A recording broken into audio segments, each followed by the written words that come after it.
po ay nagpapasalamat sa ating Pangulo, kay President Ferdinand Bongbong Marcos Jr. at lalong-lalo na sa ating pong Department of Tourism headed by the Honorable Secretary Cristina Frasco sa proyektong ito. This will really complement the massive development of the provincial capital complex. This development has been widely criticized and seriously criticized, especially during election. But for me, if we are to implement changes and development, we have to think big, we have to think grand, because it's the only way for us to achieve many of our governance goals.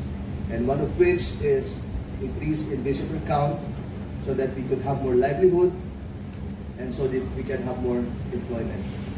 And the tourist rest area, the TRA, is the first infrastructure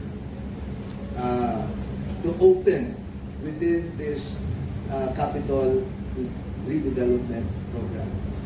Dahil ito po nagpapakita kung ano po ang magiging itsura ng ating provincial capital complex. Ito pong nakaraang Pasko, nakita po natin na dinagsa ng ating mga bisita, both from the province and from the neighboring provinces at mula po sa iba't ibang lugar. Dinagsa po ang napakasimple nating mga bazaar, mga maliit na pamilihan. Kumita po ang ating mga kababayan. Ang kulang po, wala pong pahingaan, wala pong maayos na restroom. At ngayon po, ito na po. Binuksan na po natin ang isang world-class na facility.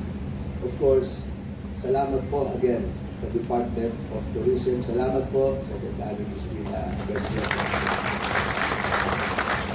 Marami pa po kami magagandang mga lugar dito po sa lalawigan ng Pangasinan. Kahapon po, ang ating bagong RD ay nagipagpulong po sa atin at ipinakita po ang mga datos.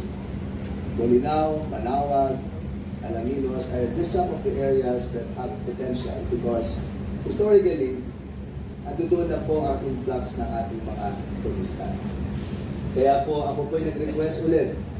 Hindi po ako sanay bumigay dito po sa entablado, but I think, I know there's a need for us to, again, construct a TRA probably for Manawag, and we have a provincial government property. And also, again, Secretary, a massive development to help our visitors, for them to have more convenience in terms of traffic, and so that they will have more establishments to go to after attending church.